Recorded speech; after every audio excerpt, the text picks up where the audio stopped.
you have initiated moves in your own, I mean, practical moves, not just talking about it now, not just about theories. Yes. By, trying to get a project that has worked here back home in Nigeria. Can you tell us about this now?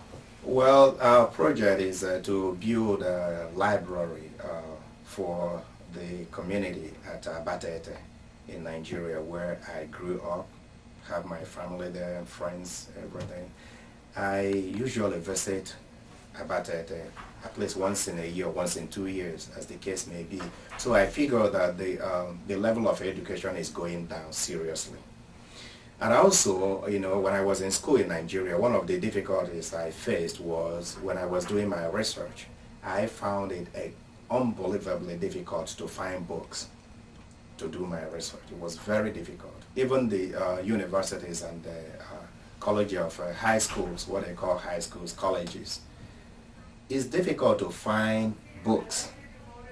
So difficult. So I figured that one of the essential necessity we need in that region is a good library. Good library.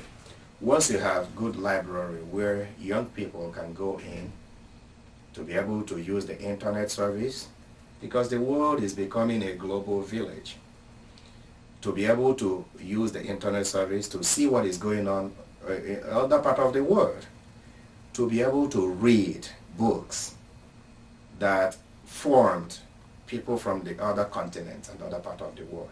That will help to form their life and also form their thinking, and also know how to voice out to the government what they need. That's they see what's happening in other parts of the world. In other part of the world. Yeah, because I believe very strongly, and I believe that's what you're trying to say now, that Africans need a voice. They need a voice. Remember when you were talking with Mr.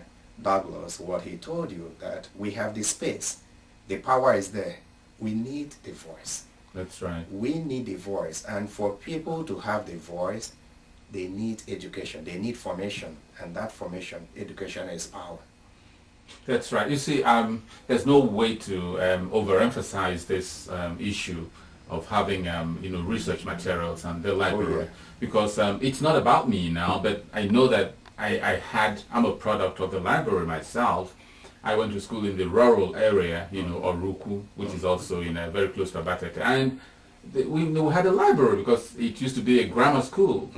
And while I was there, I picked up all the English books and read them up. Then I read the oral English books by myself. Nobody taught me oral English. Less than a year after I left high school, I was working in radio in Lagos. Yes.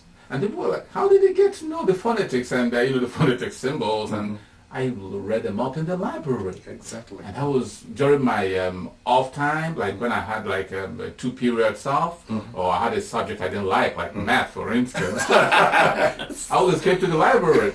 And a lot of my colleagues never knew about those resources there. And I'm sure that by now they're already all rotten away. Yeah.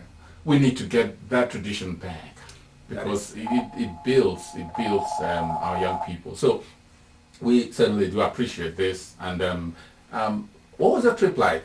It was very good. It was fantastic. The hospitality was unbelievable.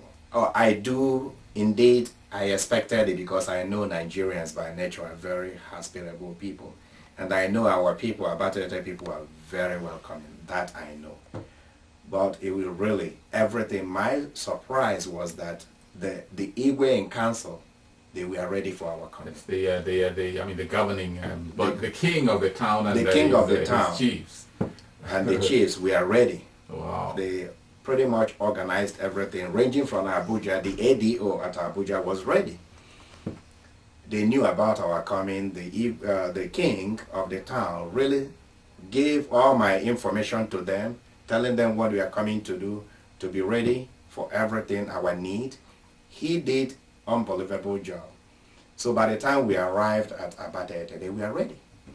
When we arrived at the meeting, the king was there and all the chiefs were there waiting for us.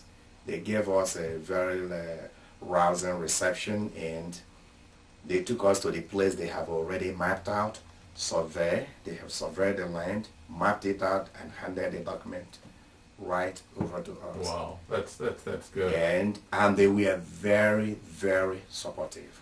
That's right. Both the chairman of the ADO and the king and the chiefs, and they were all there. Yes. All the OBs were there present. Wow. Now, you see the question in the minds of some people, especially cynics, and I believe you, believe me, there are so many cynical people when you talk about building projects in Africa. It's part of They life. say, oh, how is this project going to be sustained? We don't have maintenance culture that much, who's going to take care of this? Have you planned this along? Oh. How do you intend to make this to be something that you will bequeath to the next generation? Very good. I've thought about it. That was the basic planning methodology for us. We have decided that the management has to go through the church. We have the Dominican sisters right now at Abatete. They have the best school now over there. They are doing unbelievably good. So this will be a great asset to them to manage, because the students will be using the library again at their disposal. So we are planning to have them manage the library. When it comes to the fund, we are going to establish endowment fund for the library to be properly managed. We're also thinking that some of the projects we bring in, for example, the internet service, people will pay certain amount of money to use it. And I know they use it a lot over there. That will be bringing in some kind of money for the service. I also know that they will need a photocopying. There are going to be copying machines over there that will help people make copies, and that will bring in some kind of some kind of money, resources. No. And also we are also thinking of other kinds of project we can bring in that will yield some kind of money for the maintenance and sustenance of the library. We want to make sure that the library is able to sustain itself for a long time. Yes, and now that brings another question, the issue of security. Police presence is not very, very strong in the rural areas, which Abatete belongs to in Nigeria. Yeah. How do you intend to keep the resources you got there, the facilities, safe? You're right. That is a very good question. The truth is that when the community likes something, they preserve it. They are very supportive of this project, and I know through the king and the vigilante group, they will make sure they protect whatever is in that library. So the community will be 100% behind it. The Igwe we put in force, the vigilante, that will watch, protect, and now there are cell phones everywhere in that village. Yeah. To alert people when they see all kind, unforeseen movement around that area. Again, there's going to be a security guard in that place, 24 hours. But then the more important is the community, because when the community likes something, they want to make sure that is well protected. And to do that, we go through the ADO, the Igwe Council, to make sure we bring the need, the awareness that the community themselves protects, whatever is going to be in that library. So it has to go through the community first. Wow. Before we bring in any other, we shall provide our security, like I said. Yeah. We're going to have security guard, but the community is going to be the key. Security force we're going to have in that place. Yes. So you look at this project as something that's going to kick off so many things. Oh yeah. In that community and other communities too, because I believe that when adjoining communities and villages and towns see what's going on there, they'll start something of their own too. That's true. And it's something that we really are happy to report, and we want to. Be sure that we follow this up and be part of the success story at the end of the day.